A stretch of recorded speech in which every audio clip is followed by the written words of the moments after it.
So we made a Sudser soap out of the wine that he makes yesterday.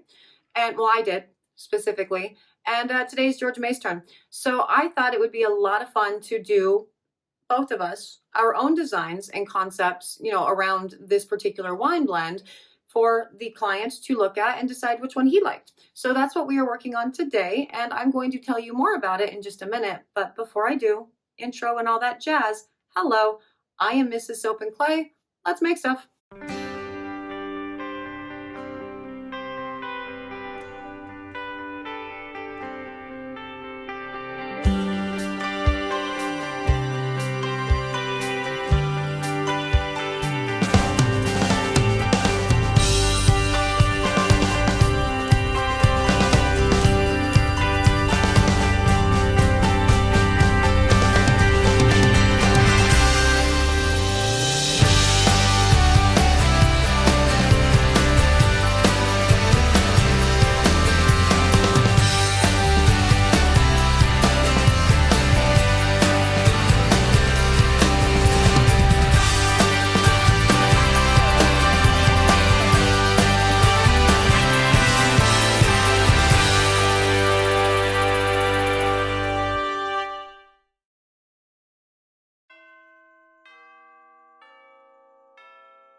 How's it going, Sudsers? Welcome back to the channel. You are at Soap and Clay, where we make all the soapy things, and today's day 247 of 365 days of soap.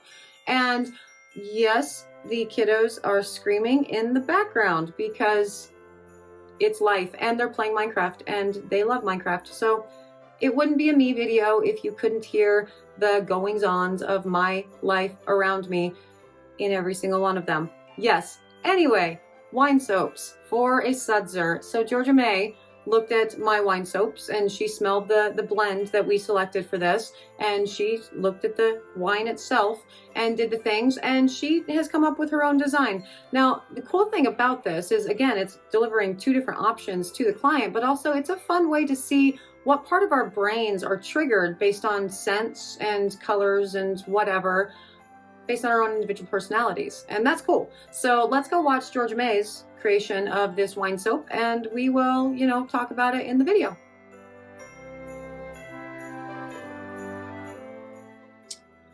Well, it is now Georgia May's turn to do the honey chai wine soap thing. And I am very, very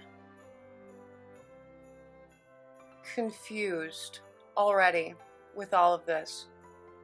What's missing here? That is a lovely mid-trace batter there.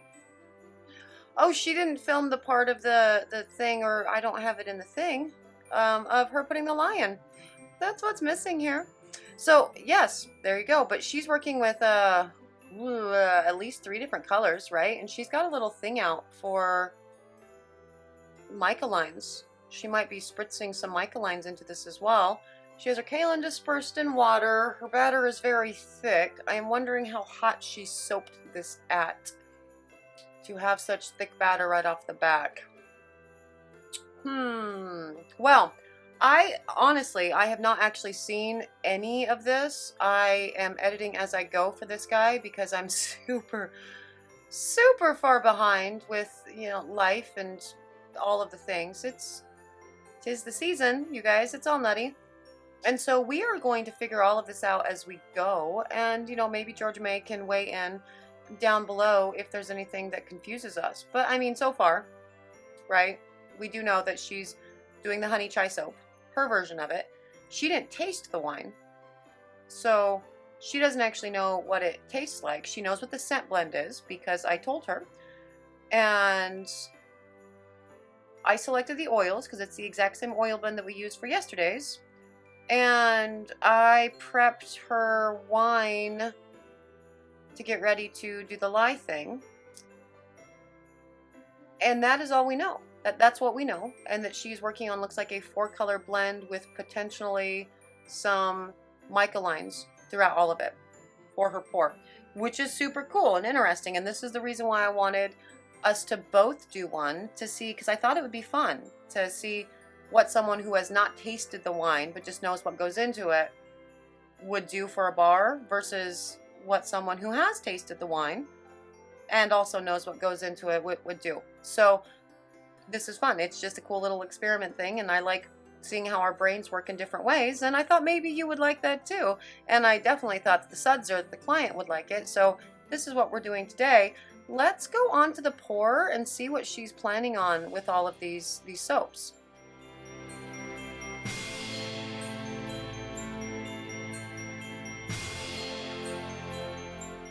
Okay, so on to the pour, and yeah, like the soap is reasonably thick. We're sitting at about a medium trace for all of this, and I mean, it's most certainly a medium trace. And clay can thicken your batter for sure, but the clay went in after the soap was already thick, so that's not what's going on. Wine can tend to accelerate trace, and it can get thicker faster for sure. That's why, actually, that's not even, I was going to say that's why all of my wine soaps have simple designs, but they don't actually. They all require a reasonably thin batter, with the exception, I suppose, of the Sauvignon Blanc, but even then, that's a swirl, so it requires thinner batter than this. So she will not be able to get a good swirl out of this if that's what she's going for. It may not be what she's going for though, so although she is pouring high, she's hoping to get some swirls into there for sure. So yeah, I don't know. And I mean, you saw yesterday in yesterday's video wherein I had to continue taking the stick blender to each section of my batter to get it nice and thick in order to do a, 3 layers, 3 really crisp layers. So the fluidity of my batter stayed, it was too thin for what I wanted to do. I had to keep mixing it up as I went, and that's not what she's working with here. So I am going to assume that the reason this is happening is that she's soaping hot, and that makes sense. Oh, I love this. Now this is another way to, if your batter gets too thick to do proper swirls, yeah, take the hanger out, mix it in, do your thing. And I love that. I'm interested to see what that ends up doing to the bar and what she's going to do with the rest of the colors that she currently has. Now this is, oh, well, her red went in. No, she laid a mica line down. Okay, she laid a mica line down, and then she's going to put the other copper over the top of that so it doesn't break down into the piece below. Yeah, I am going to assume that she's soaping this very, very hot, and that makes sense based on everything she had to do for the day.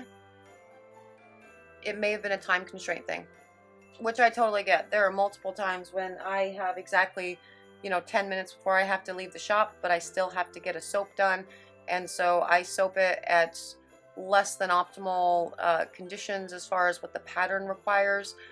But I still make it work, and Georgia May, she will of course make it work as well. Now we still have a lot of soap left over in the big Pyrex there, so I'm wondering what she's going to do with the rest of it. I'm wondering if she's going to keep that white, or if she's going to turn the rest of the soap batter, which is about half the batch, burgundy. So I'm interested to see that. And she's, yep, you got it. Stir the thing up. Now putting the kaolin clay in, since it is dispersed in water, this becomes like a secondary liquid phase, so it will temporarily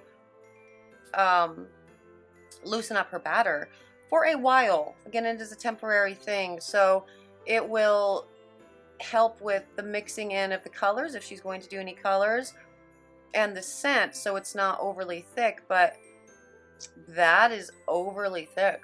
That is, wow. That's a very thick batter. But it was good that she held off the kaolin and was able to, do that so she could have that secondary liquid phase, because otherwise it would be all of this trying to mix up the scent blend in it, and that gets kind of complicated because you really do want your scent blend to mix really well, be reasonably well incorporated throughout the entirety of the batch. But by nature of adding the scent blend too, it is loosening up the batter a little bit more, which is super great. And she's just giving it a pink hue for the top then. I like that. I can get with that. I'm fascinated by this whole thing. I really am. So yeah, she just did a light pink hue there. That's what she was going with. She didn't want to go, so maybe this is a honey color. Maybe that's the point of all of that, because she knows that there's honey in it. So she wanted to go honey for that. And oh, maybe she's trying to do an ombre effect to the top. That could be that too. I was gonna say, because normally Georgia May would not mix up more colorant than she needs, because I taught her how to make soap. Like, there are like, I remember when I first started doing soap classes or whatever, people would come in and they would say, well, Soap Queen said, you know, to take a teaspoon of, you know, your mica and mix it with a tablespoon of sweet almond oil, and then just use half of that in the soap to achieve the color. And I'm like, well, then what do you do with the rest of it that's not used? Well, I mean, I don't know. So I don't soap that way. Yeah, she's totally doing an ombre. I don't do that. I mix up what I need. And honestly, I've gone through phases. I've gone through stages in my soap making. I used to like pre-mix all my colors, right? And so I would have all of these little squeeze bottles, or just using the things that the micas themselves came in and putting oil inside of those, like empty ones, and like dispersing my colorants. So I just had to just pour some on. But it ultimately ended up being more time in the back end to make sure all of my colors were always dispersed, right? So because you have to refill them. So now as it stands, the only thing that I actually ever have dispersed in quantity is my titanium dioxide. Like, that's it. That's all that I ever have dispersed in quantity. Everything else, I mean, micas, they don't even really need dispersed in oils.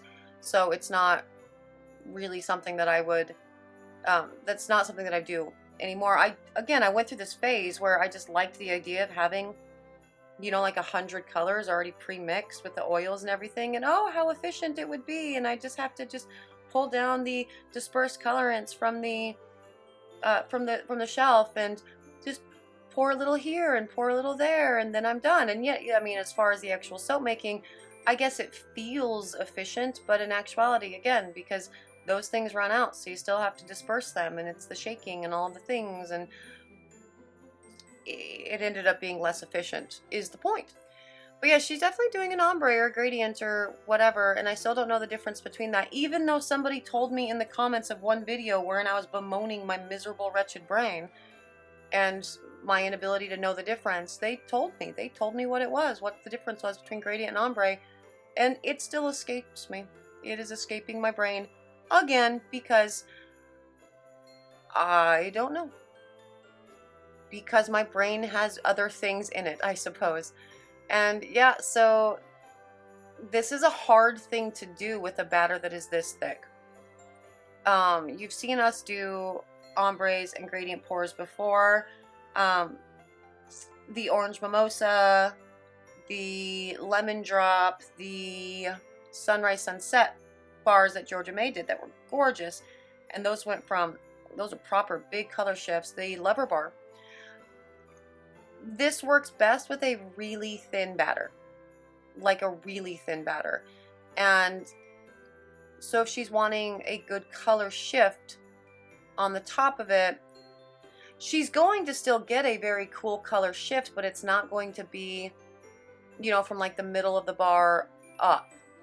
It's going to be essentially from side to side on the bar, because you can see as she's continuing to put the soap batter in, that's what's happening. It's pushing the lighter colors almost in total block forms to the other side of the mold. And that may very well be her intention with all of this, and why she's doing it the way that she's doing it. I'm not sure. But I am very much interested to see what this ends up looking like in the cut, because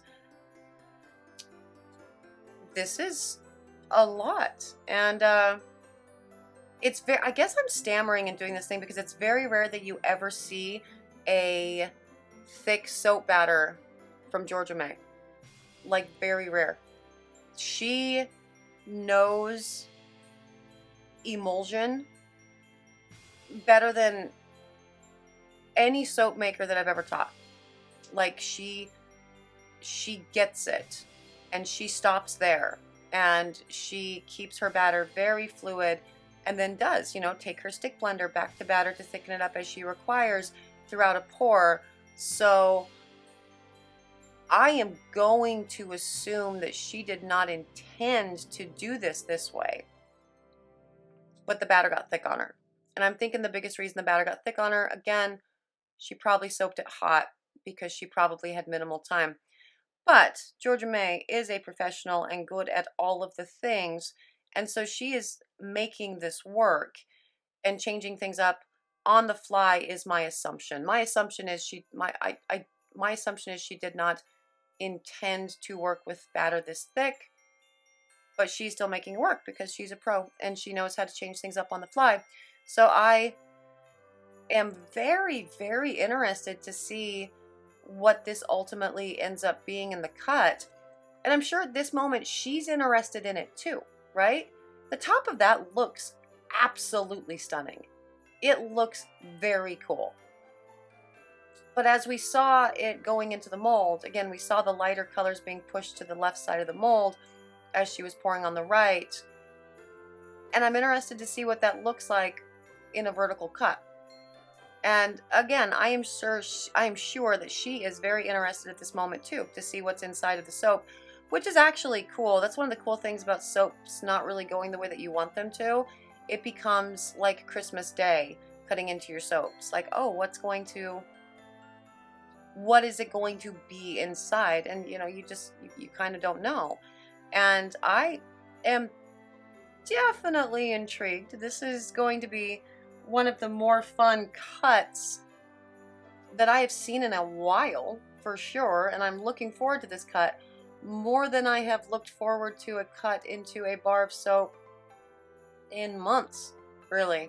So it looks gorgeous. The sculpting is amazing. And let's go check out this cut and see what her thick ombre gradient thing ended up doing on the top of this soap.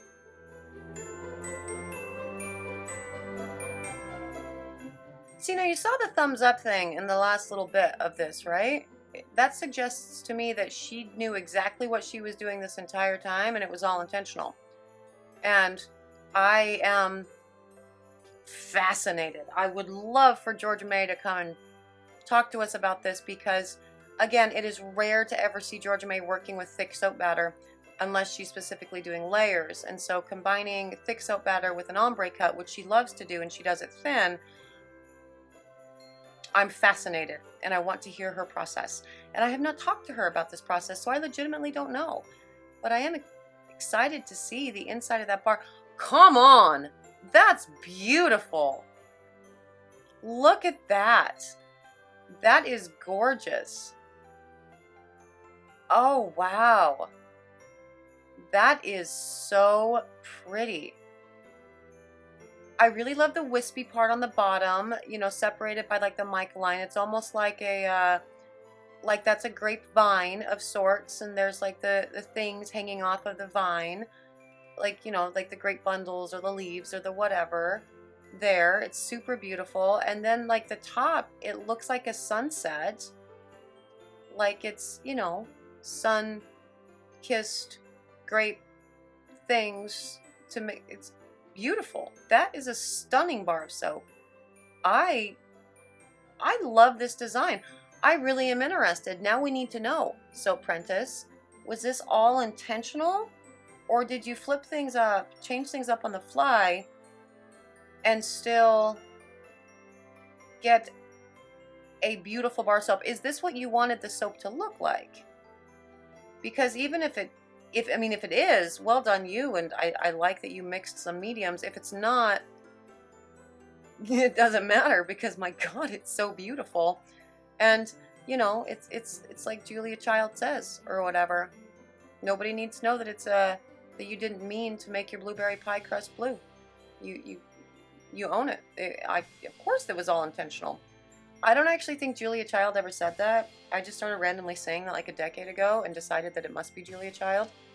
But whatever, regardless, that is day 247, the Soaprentice's attempt at the honey chai. And two wildly different patterns, two wildly different soaps. And I am very curious to see, which one the customer ultimately likes more. I swear to God, Georgia Maes' headstone, when she finally leaves this earth, a much better place than she found it, is going to say go big or go home, because that's what she does every single day. And this pour is no exception. It is absolutely beautiful. But would you expect anything less from Georgia May? The answer to that is no. So the client now has received both soaps, and maybe he will weigh in, down below in the comments as to which one he ultimately liked more, and that's cool. And if you are interested in these soaps, again, you can't have them. They're not for sale. They belong to a Sudser, and he will do with them what he will. And if you are interested in me creating you some soaps, though, you can totally send me a message, and I'd like to play with your designs. That would be fun. So if you're interested in more soapy antics, however, you can do that. You can subscribe to the channel. That's something you can do today. That would be awesome. It would make me very, very happy. And I like doing happy dances. So thanks in advance. For those of you who have already hit that subscribe button and have made me do happy dances, thank you. Just perpetually, all the time. Thank you. You're awesome. Seriously, thank you so much for helping my channel grow and keeping me engaged and motivated for all the things. You are great. And that does it for me for today. I am so glad that you all joined me for another round of 365 days of soap. I will see you guys all again tomorrow. Bye.